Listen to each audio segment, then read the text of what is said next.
Right. Welcome back to the House Environment Committee. We are continuing testimony on S325, and we have Sam Lincoln up next. Welcome. Thank you. Good morning.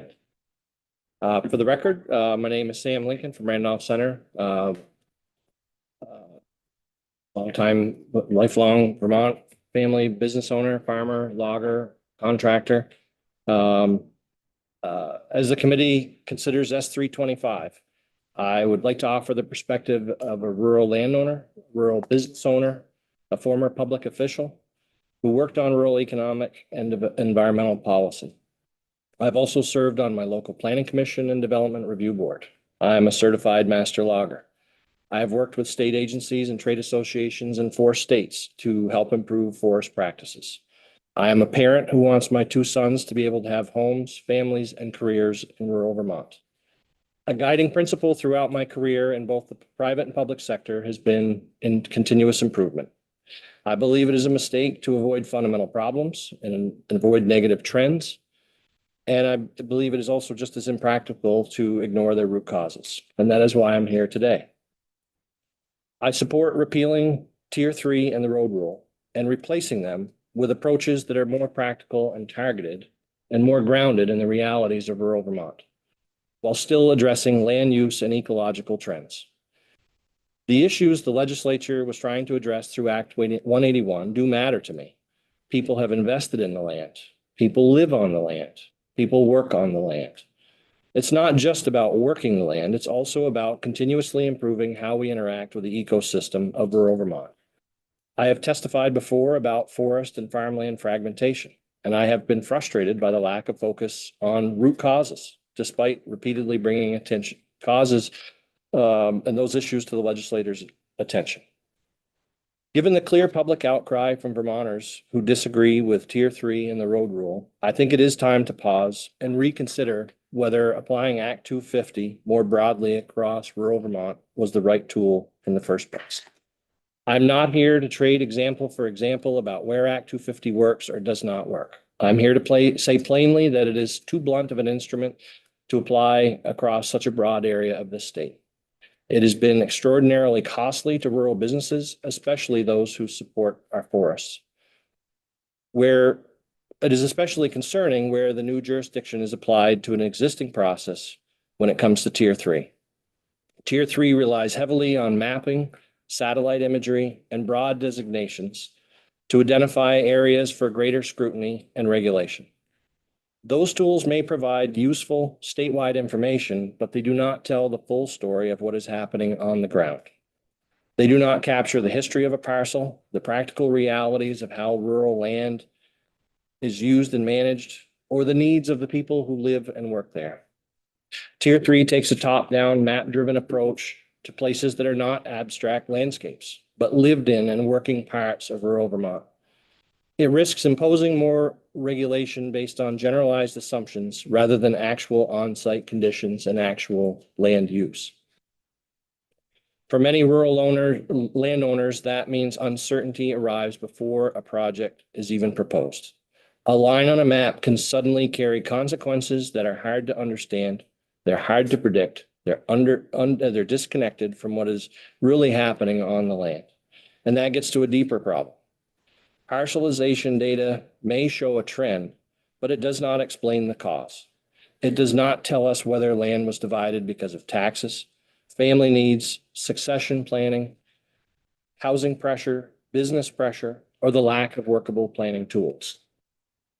If we are serious about reducing fragmentation, then we need to be just as serious about understanding why it happens. Otherwise, we risk drawing lines on a map and expanding regulatory jurisdiction without addressing the forces that actually push people towards subdivision in the first place. The road rule raises a different but related concern. In rural Vermont, roads are not an abstract planning concept. They are access. They are how people reach their homes, their land, their recreation, their businesses, and their livelihoods. A rule that expands Act 250 jurisdiction through road construction or road improvement risks reaching too far into ordinary rural land use. It risks treating basic access and practical land improvement as though they are signs of major development. That is a serious problem. In many cases, a road or driveway is not about speculation or sprawl. It is about reaching a home site or making a modest and reasonable use of property. When the definitions and guidance surrounding the road rule feel arbitrary or difficult to justify, landowners are left guessing where ordinary rural activity ends and regulatory jurisdiction begins. And that kind of uncertainty has real consequences.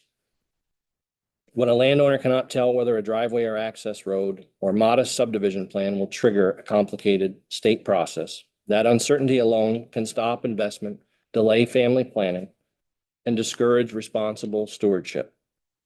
It changes how people plan. It changes whether projects move forward. And in some cases, it changes whether the next generation can see realistically see a path to living or working on the land at all.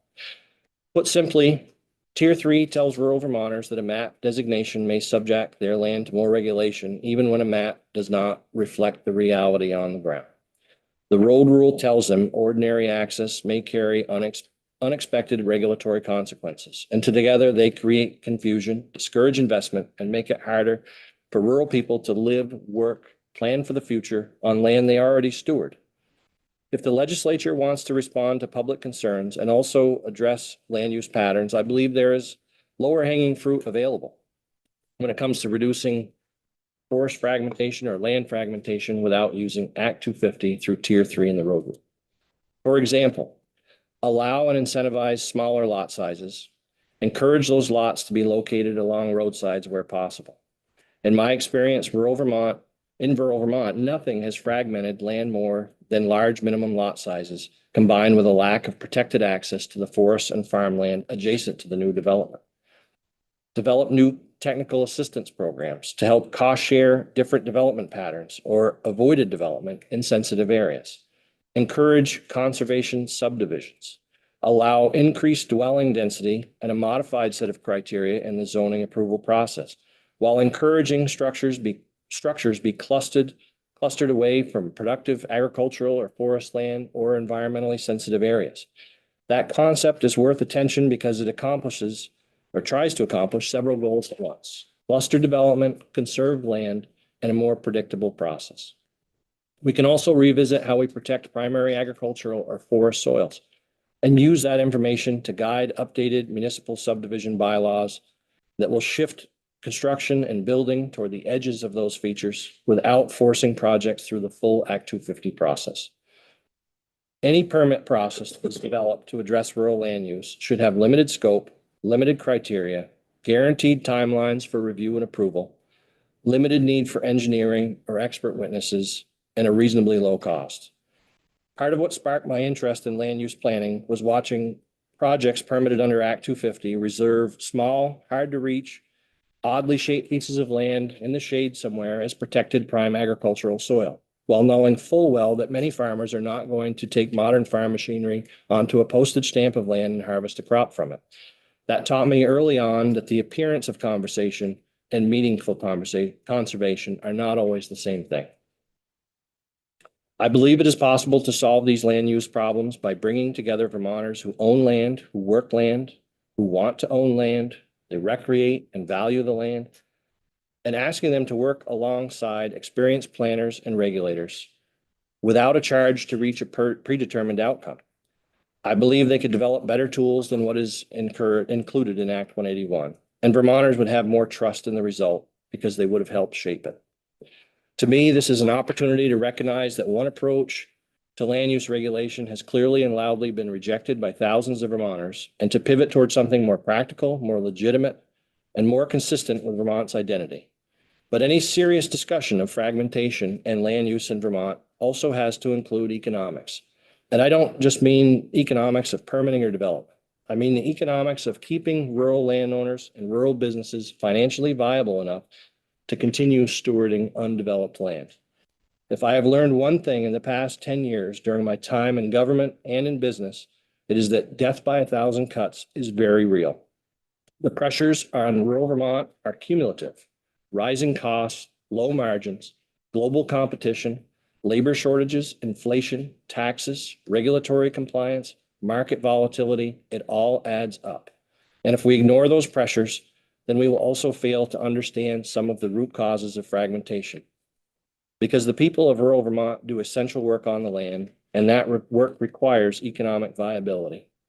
During the pandemic, we were reminded of how many essential things come from rural Vermont. Paper mills were making medical supplies from pulpwood coming from Vermont's forests. Food packaging is made from wood products from Vermont forests. Schools and hospitals are heated by wood chips from Vermont logging operations. Farms provided food when store shelves were bare. Our electric grid counted on wood fire generation when natural gas supplies were uncertain. Those are not abstract values. Those are real functions carried out by real people tied directly to the productive use and stewardship of rural land. That is why I believe rural businesses matter to conservation. Rural businesses are not separate from conservation. In many cases, they are one of the main reasons conservation remains possible at all. A policy can claim to protect rural Vermont, but if it makes it harder and less predictable for rural Vermonters to live, work, invest, and stay on the land, then it is working against the very stewardship it says it supports. For those reasons, I urge you to repeal Tier 3 and the road rule in full. These provisions are not thoughtful conservation. They are blunt top-down restrictions that place more weight on maps and models and theory than on the lived reality of rural people. That is not respect, it is not partnership, and it is not a workable future for rural Vermont. To be clear, rural Vermonters care, and we are willing to work on a process that amends S325 to repeal and replace the road rule and Tier 3 with something centered on our needs and our culture, and something that solidly contributes to continuous improvement in land use and ecological integrity. You cannot conserve rural Vermont by making it impossible for rural Vermonters to live and work there. Thank you. Thank you for your testimony. I am I'm curious about, I really appreciate your ideas, and just curious about how do you see them fitting in to our kind of current conversation or moving us forward? Where would you put them? I think what I would suggest, and thank you for asking, I would suggest that regional groups of landowners and interested stakeholders be brought together to talk about what is going on in their region, how thinking of them as biophysical regions around the state that are different, and what works in certain areas that might not work in another, and talk people that may or may not agree that there are the trends that we think are there that are going on in fragmentation and ecological integrity, and talk about what they would come up with to address land use patterns. I think the ideas that I put here are purely things that I see as responses to land use that's been going on that I don't see any intervention in now, if you will. And I think there are many other, I heard Neil Ryan testify earlier with other ideas. So I think putting any idea on the table is possible I think based on people dividing up as regional groups based on sort of the terrain and geography of where they live.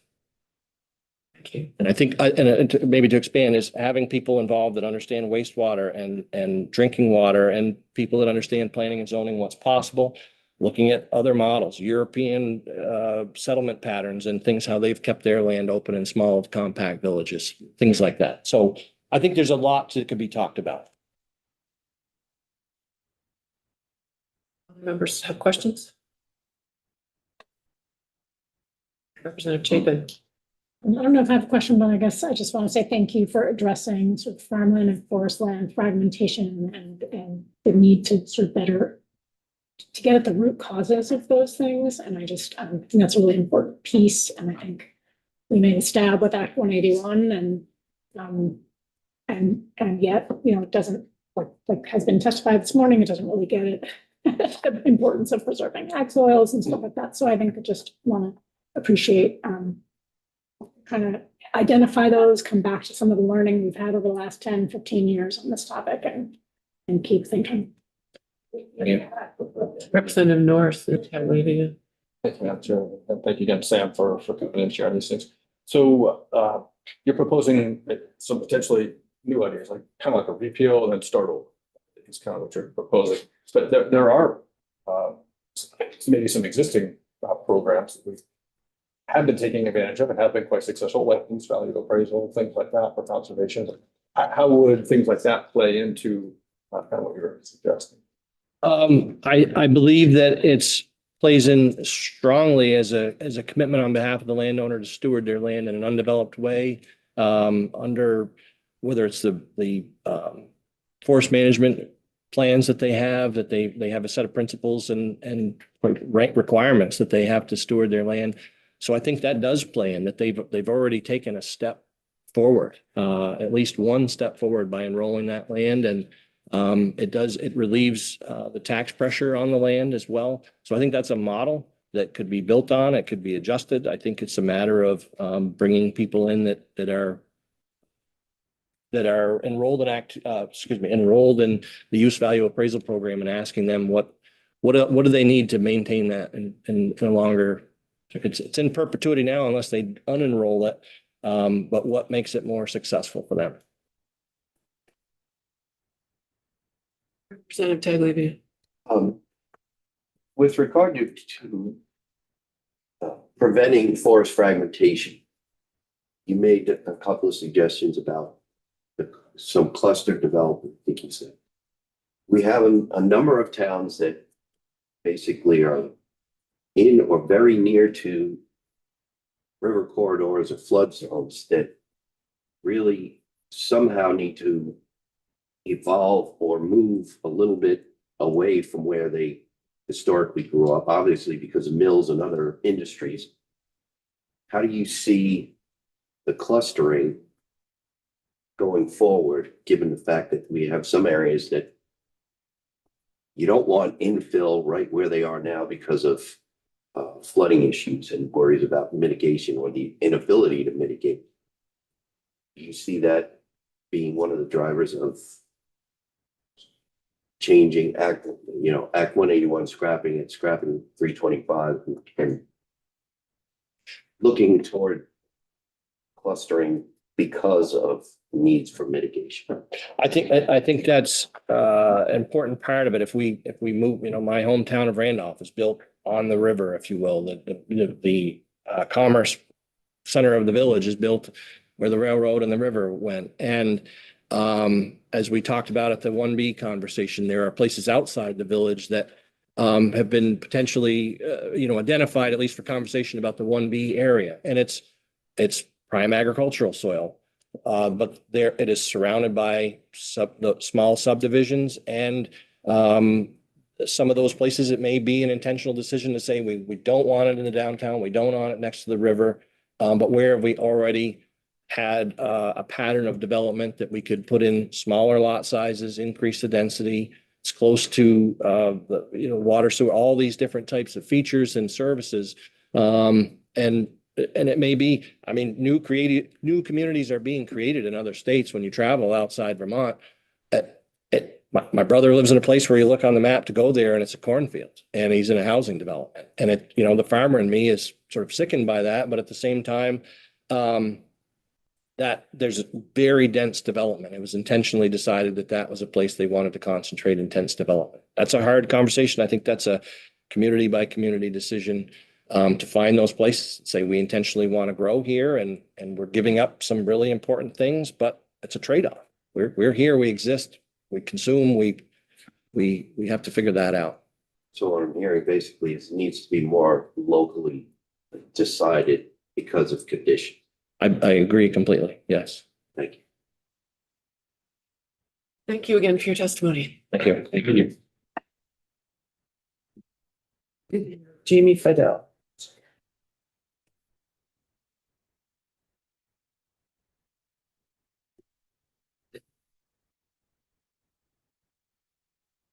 Morning. Thanks for having me in. Jamie Fidel. I am the Vice President for Vermont with National Audubon Society, and since last August has been serving as the Director at Audubon Vermont. And before that, for 23 years, worked at Vermont Natural Resources Council. general counsel and forest and wildlife program director, and I've been interested in these conversations for my entire professional career, and over 3 decades of work. And I want to start out by saying I really appreciate the testimony that I've heard this morning. I think it's been powerful. I think it's been meaningful. I think Neil, Sam, Land Access and Opportunity Board, everybody's raised important points to be considered. This is not an easy discussion as far as how to solve these challenges that we face, as far as how do we approach our land use issues. And they've always been complicated, and I think they're going to continue to be complicated, but I appreciate that. I think we're having a healthy discussion. And I just want to start out by maybe just providing a little bit of background that at Audubon, Vermont, we take enormous pride in working collaboratively with landowners, with foresters, with farmers, with state and federal agencies, diverse natural resource professionals, people in the forestry community, the conservation partners across the state. We work with landowners and foresters to promote bird-friendly forest management plans. We work with sugar bush operators to manage forests for diverse wildlife species and habitat types while also maintaining economic viability and managing in sugar bushes.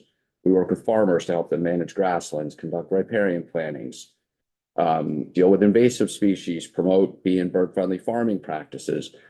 The list goes on. And the overwhelming majority of Audubon Vermont's conservation work is about technical assistance and working directly with landowners.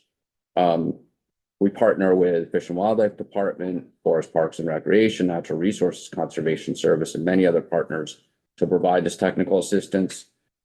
And we partner with agencies and landowners to steward and recover species that are declining and require specific management attention, including bald eagles, common terns, bobolinks, eastern meadowlarks.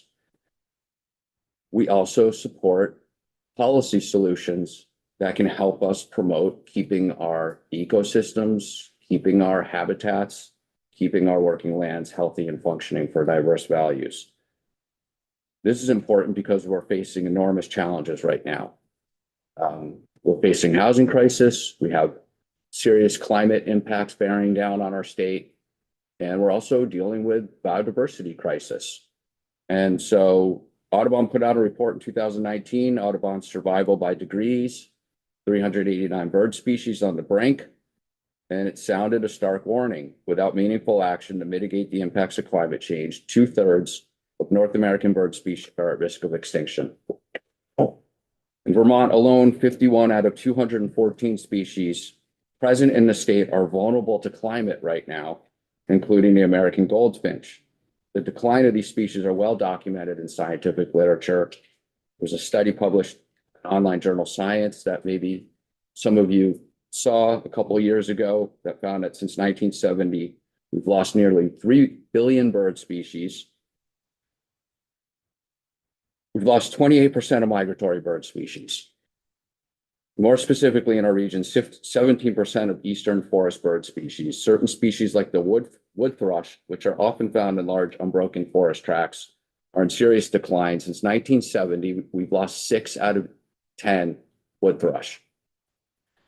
This matters because Vermont is a breeding factory for birds. In fact, the northern forest, the region that we sit in right now, Vermont, New Hampshire, Maine, and New York, actually is home to the greatest diversity of breeding bird species in the continental US.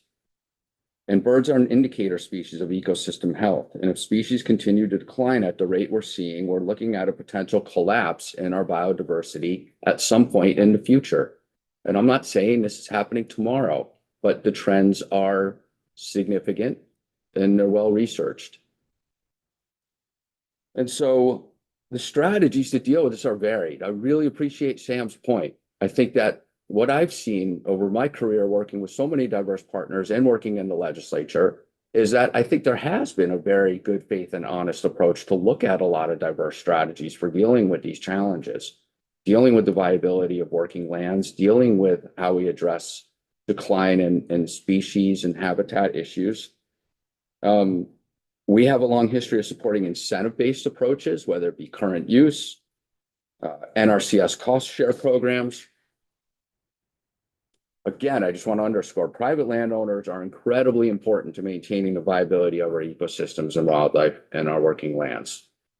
It's just, I think we all understand that and appreciate that. And we as an organization, and I personally deeply value the relationship that we have with landowners, and we do not take them for granted. While the bulk of our conservation work is focused on technical assistance to landowners, we also support conservation policies and land use strategies that promote thoughtful site design and subdivision, which should be part of the portfolio of responsible stewardship in Vermont. As important as voluntary programs are, it would not be prudent for us to think that these alone can maintain wildlife populations, ecosystem health, or the viability of our working lands either. This is why every major action plan, whether it be Forest Parks and Recreation, Forest Action Plan that's created for the state, Fish and Wildlife's Wildlife Action Plan in Vermont, have supported an appropriate balance of both regulatory and non-regulatory approaches to maintain the health of our forests, wildlife, and ecosystems. Very quickly, in 2006 at Wild VNRC helped create something called the Forest Roundtable. And the whole idea of that was to bring together, not have the siloed conversations that the Land Access and Opportunity Board warned us are a problem in Vermont, but it was to bring the diverse perspectives together. To have people who work the land, people who are in the forestry community, foresters, conservation interests, woodland organizations, all the relevant partners, and the list goes on and on. 100 participants met, and for a year hashed out a framework to address how do we address fragmentation and parcelization, how do we maintain the viability of our forests. And those conversations were extremely valuable, and people really did a lot of deep listening. And what came out of that was 28 recommendations focused on how to maintain the viability of working lands, a lot of policies I think that Sam was speaking to. How do we value landowners and their contribution in maintaining ecosystem services? How do we help them? How do we compensate them? What is appropriate tax policy and what's appropriate land use policy? 28 recommendations, all of which deserve attention, all of which I've been working on for decades to try and implement. And one of the recommendations was also to address gaps in Act 250 as it relates to forests. 20 years ago, this was an identified consensus recommendation that we need to look at the fact that Act 250 didn't have a functioning criteria for forests. Why was there a consensus on this recommendation? We examined the rates of parcelization and fragmentation 20 years ago when we were concerned about what was happening. And now 20 years later, there's even more reason to be concerned. If you look at property tax data and look at the land classifications that we have in the state, woodland is undeveloped forest land. And it's decreased from 2005 to 2020 by 19% as a classification in Vermont. Doesn't mean that the forests are gone. It means woodland has gone to another classification like residential. It means that there's a house now associated on that woodland. So again, this is not saying that the forests are gone, but what it is showing is that we are having increasing development in our forests. And this was something that the roundtable and many forest legislatively convened reports have highlighted, that we need to pay attention to how we're developing in our forests. What's the pattern? How do we incentivize, or how do we address the clustered patterns that Sam was talking about? And how do we hold on to all the other values that are important? For decades, people have been coming together to discuss the best strategies to deal with these issues. This is not a conversation that has just popped up overnight. And everybody, like a lot of people, have been wrestling with the right solutions. These have been collaborative discussions through the roundtable. The Commission on the Act 250 report discussed a lot of these issues and did have an extensive public outreach effort.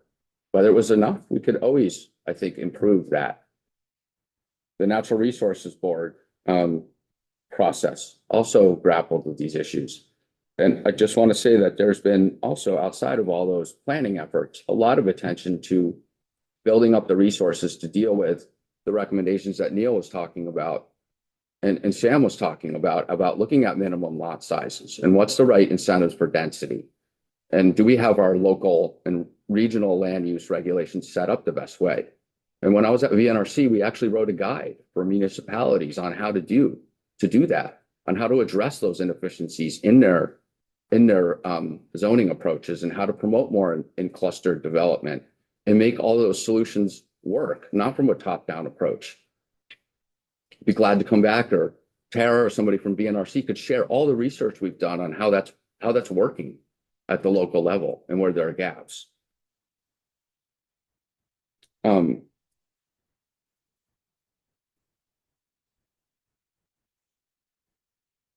I do want to get to the current situation. I just want to highlight that my experience in tracking the NRB's process that led to the baseline for Act 181 was that it was professionally mediated. It was driven by the NRB. It had high participation and influence from the administration, and many diverse groups were part of that. And we could always examine who was left out, and that's a very valid concern. But there were a lot of people from the Chamber of Commerce, representatives for engineers, developers, housing advocates, planners, municipal officials. There was a well-respected forester from a rural town, and there was one environmental representative on that group. It was not a stacked process with environmentalists. It was a lot of diverse perspectives. And approximately 60 additional people served as stakeholders and focus groups, and this included specific stakeholders representing working lands and agricultural interests. And there was a public comment opportunity part of that process. I'm not saying it was adequate, wasn't meant to check a box, but the recommendations that came out of that report that then the legislature examined and acted on were unprecedented. There's never been that level of agreement across that many different organizations that have been thinking about this to try and offer a blueprint to move forward. And I'm not here to say that that blueprint was perfect or is ultimately going to be the best solution for Vermont, but it had a lot of support to try and give it an honest shot. And there are definitely always going to be needs for a correction on points that maybe we didn't get right. And what other ideas are out there, and how does the public interface with that, which is extremely important.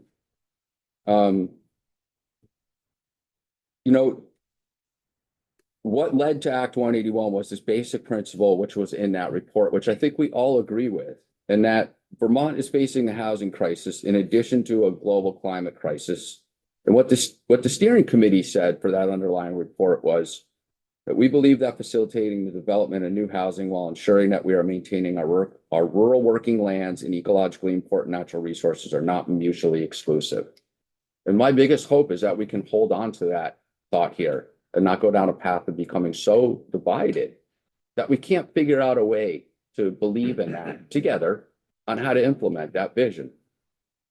What came out of that, whether you agree with it or not, was to try and look at a tiered system. I think there's been some important testimony this morning, understanding potentially where there's pitfalls in that approach, but that's what came out of a recommendation that was driven again by folks participating from the administration and many other perspectives.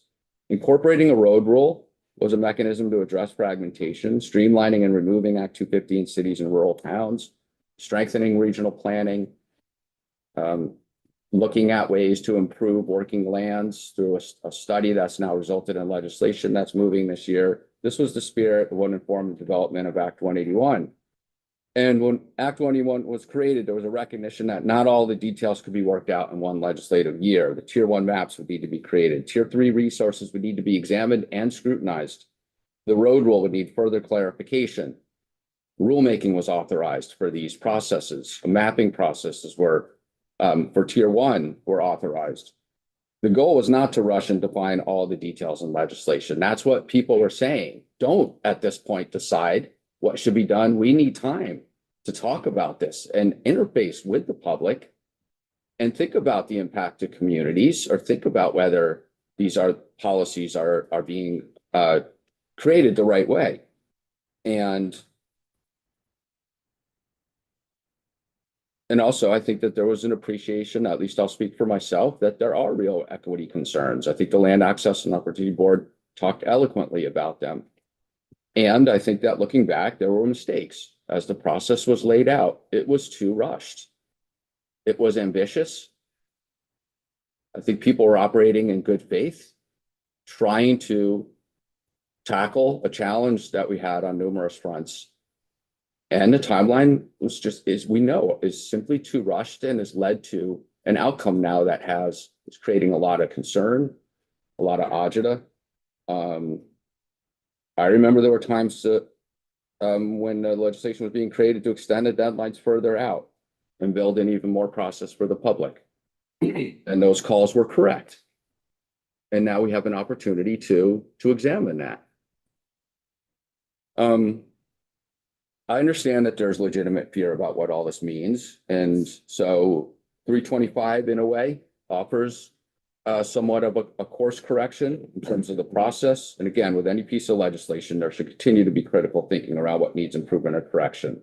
This is the essence of 325, to allow more time, to build in greater awareness around Act 181, to allow the public to be part of the process, a greater part of the process, more time to allow the Land Use Review Board to correct some misinformation that's circulating, including the amount of land that is under Tier 3 and the road rule. It was really interesting to hear Alex Weinhagen testify last week that the maps that were up on the website did not accurately reflect the road rule. I remember calling Alex when that map came out and saying this map should not be here. This map needs to go away. It's not an accurate reflection of the road rule. It actually presented it as if 800 feet away from an existing road, you're under Act 250. And that was never the intent of the road rule. The intent was to look at, how do you define a driveway? The intent was always that if you're building an access point to a single home, it was not 800 feet. It was going to be 2,000 feet, which is close to 4/10 of a mile long. And that the way the old road rule worked was that if you're building a road of 800 feet, it was to serve multiple lots. You heard Ed Stanek testify this morning that he recalls it, that it was 5 or more lots. That was what a road was defined as. That was sort of the idea of the road rule. Have a rulemaking and a stakeholder process to get those details right. But the fact that the optics that have been out there is that the road rule covers development at 800 feet in an automatic way has been extremely harmful, because that's not, I don't think, what anybody wanted or intended.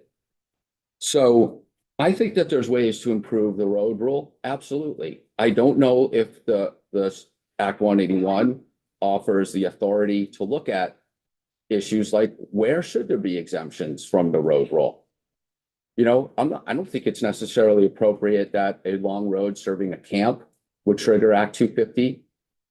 If somebody designs a very long road and it's designed to actually reduce a lot of impacts to natural resources, I'm not sure that that person should really be under Act 250 jurisdiction. I think that there's other ways to look at this too, and there should be latitude to consider these kinds of issues. If a road is, and I think Neil talked about this, if a road is going into an area to serve a working lands, rural enterprise, not necessarily for subdivision development, perhaps that road should be exempt and not have review. I think that we need to understand, what can the road rule potentially serve in a meaningful way, and where would it not be appropriate? So personally, I still think it makes sense to try and understand whether the road rule can be designed in a way that can work to find the right balance and address issues of concern.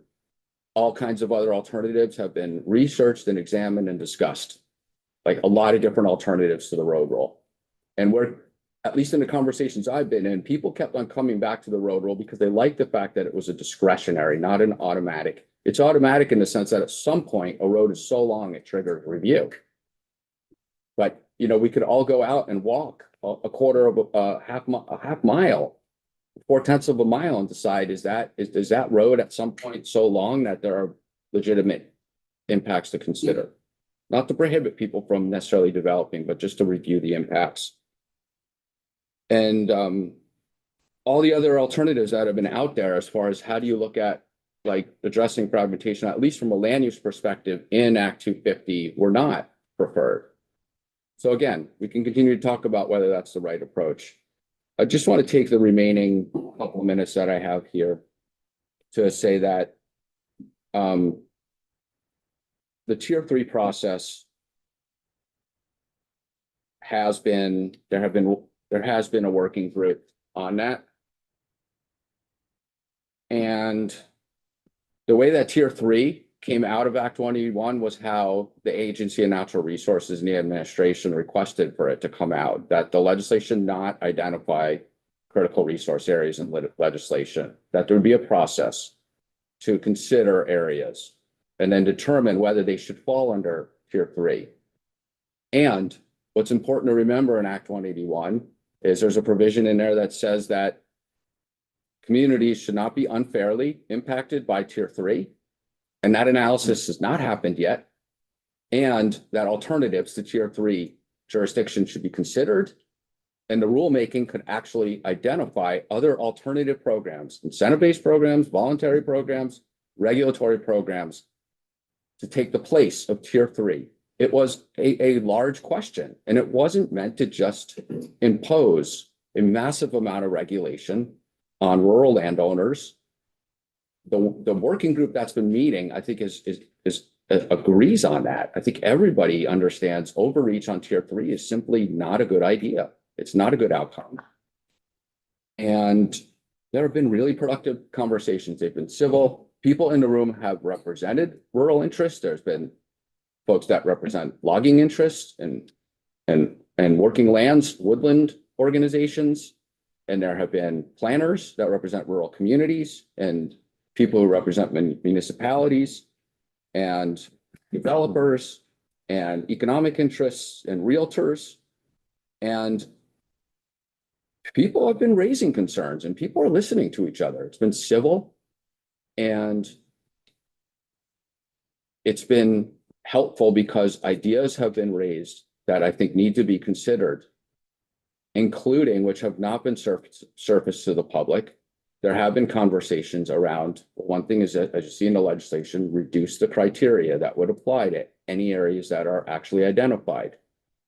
Make it more efficient, streamline it. There have been recommendations I've suggested, could this be more of a site consultation process?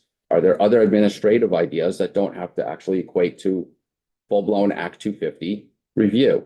We've talked about whether there should be, we've identified a number of non-regulatory solutions that would cover areas.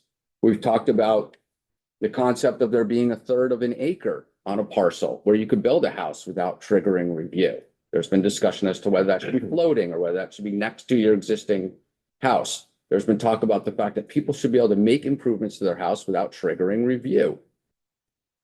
That was something we all wanted to see. And the LURB came out with a recommendation that it should be 200 square feet, and that's not adequate.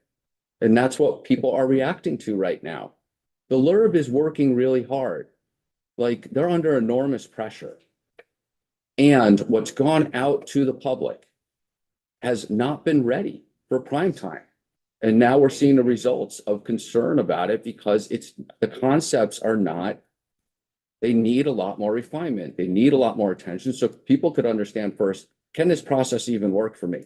Regardless of if any areas are even identified, will this process work for me as a rural landowner? And that's where I think the conversations need to focus right now.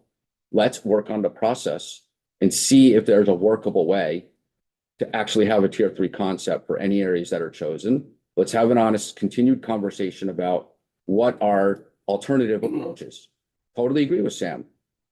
And that's part of the tier 3 process, but it could be much larger and outside of tier 3. It could be related to land use and where we're moving into the future with land use. And so I'm just going to close here that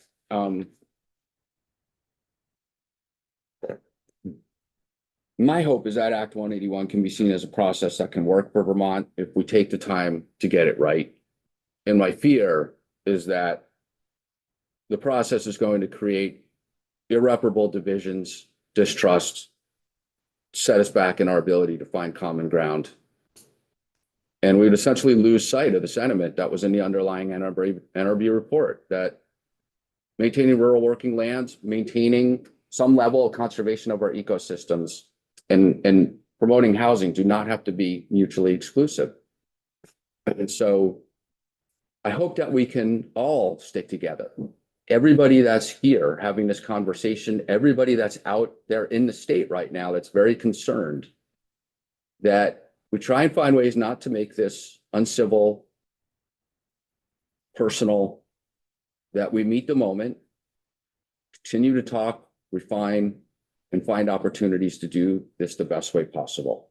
And I know that Audubon Vermont is committed to playing a cooperative role in trying to do that. So thank you.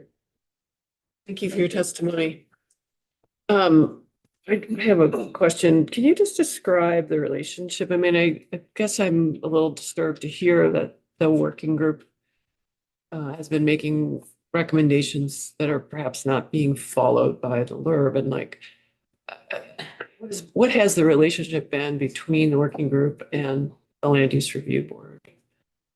There have been meetings, there have been discussions, there have been proposals put on the table, there's been drafts sort of circulated, there's been drafts shared with the public. And I think that what has been happening is I think that the LURB has felt the need, because of the sort of the timeline, to make sure that they are checking in with the public and giving them opportunities to provide feedback. I think you heard Alex say, like, he presented like a worst case scenario to the public and then we got feedback.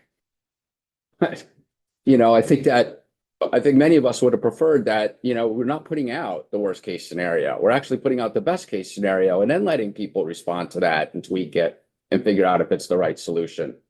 And so I just think it's not the LURB's fault. I think it's just a symptom of a process where, and maybe, and I'll take responsibility as a member of the group for not, you know, vocalizing this even stronger, that I think we need to be focusing less on the maps and more on how can this process work first? Like, what's the mechanism that would make this a reasonable tier 3 process, or what are the alternative programs?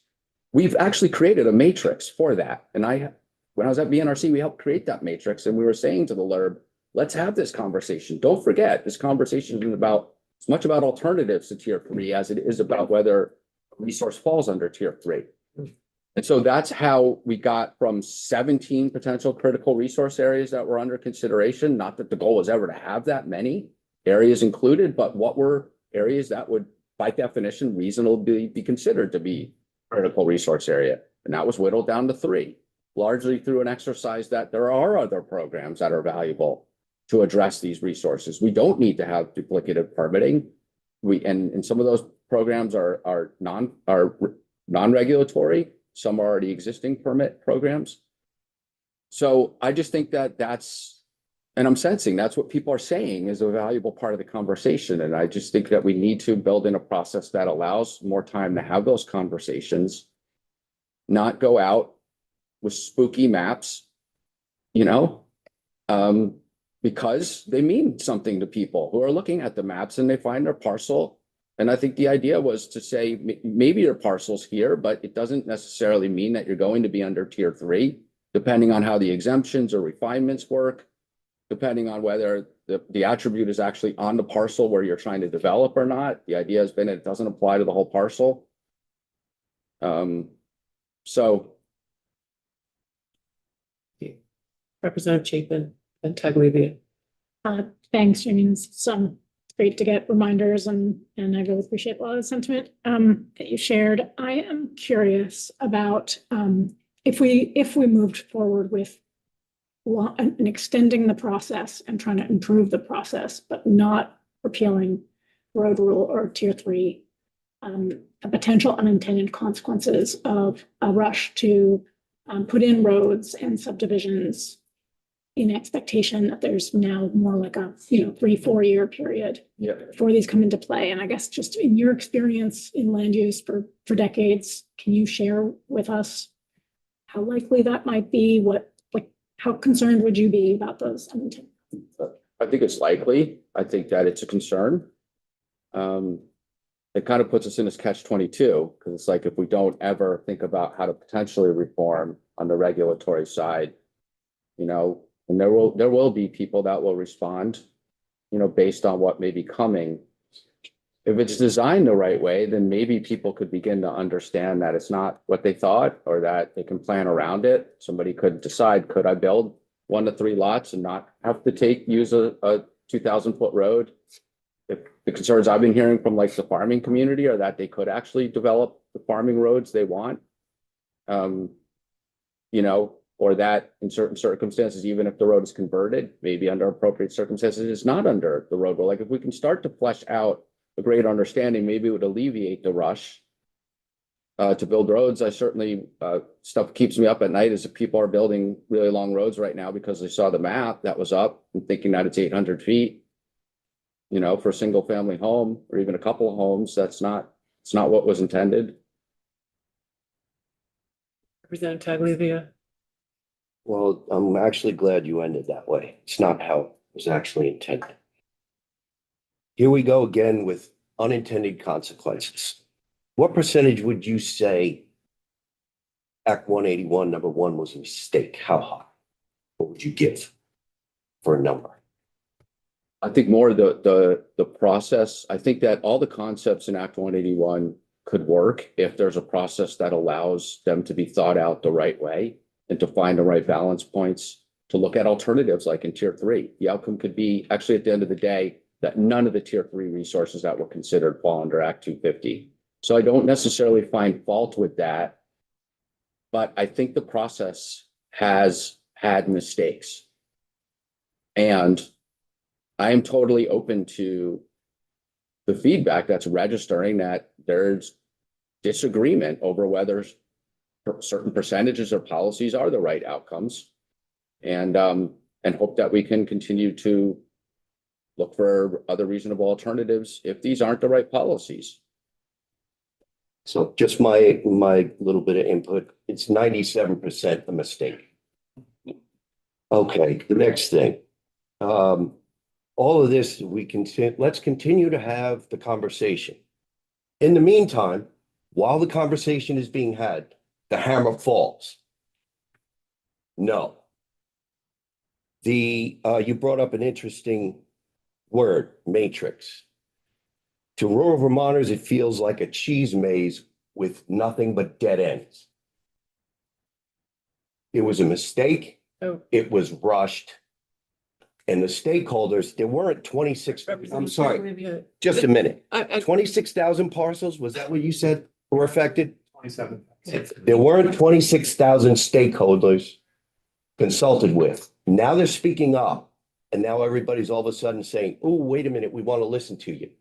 They want action. They don't want bullshit. So. I'm done. Okay, we're gonna not be disrespectful of witnesses. The disrespect is in Act 181. Okay, we can work that out on our own. Online, we'll work it out. That's where you choose to do it. I was elected to work it out here. Representative Pritchard. That's what I meant, on YouTube right now. So we had a lot of really great testing today. Yep. And I was happy to see that we finally got to hear from folks that this is going to directly affect, it's going to change their lives. And, you know, when I think about it, in some of the, you know, testimony they gave, first and foremost in this testimony was their care for them. We heard how they're restoring things. So, you know, these folks cared deeply about this. And the folks that came before them care deeply about this, or we wouldn't be having this conversation right now. Yep.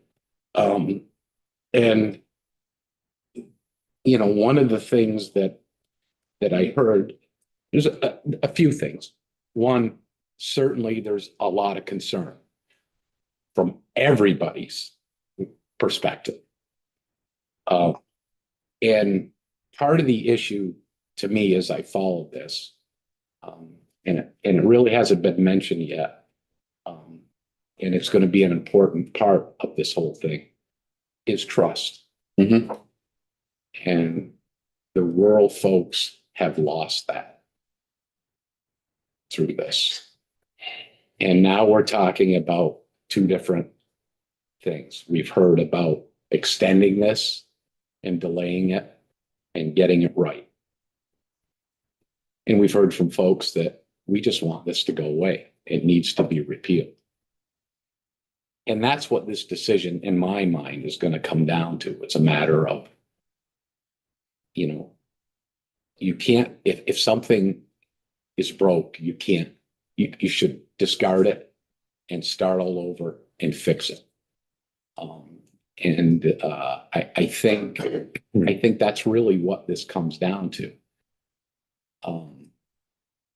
Is that we have to restore, this body has to restore trust and put a good foot forward to do that. What I'd really like to know on the Audubon's position is what their position is. Do they support the repeal of the road rule? Do they support the repeal of Tier 3? And if you don't,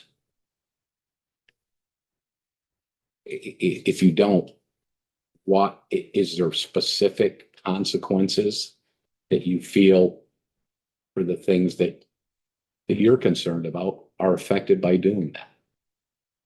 Yeah, thanks for the question. And I think that, what we've been scrutinizing and supporting is S325, because that's sort of been the statutory mechanism to try and address a lot of the concerns.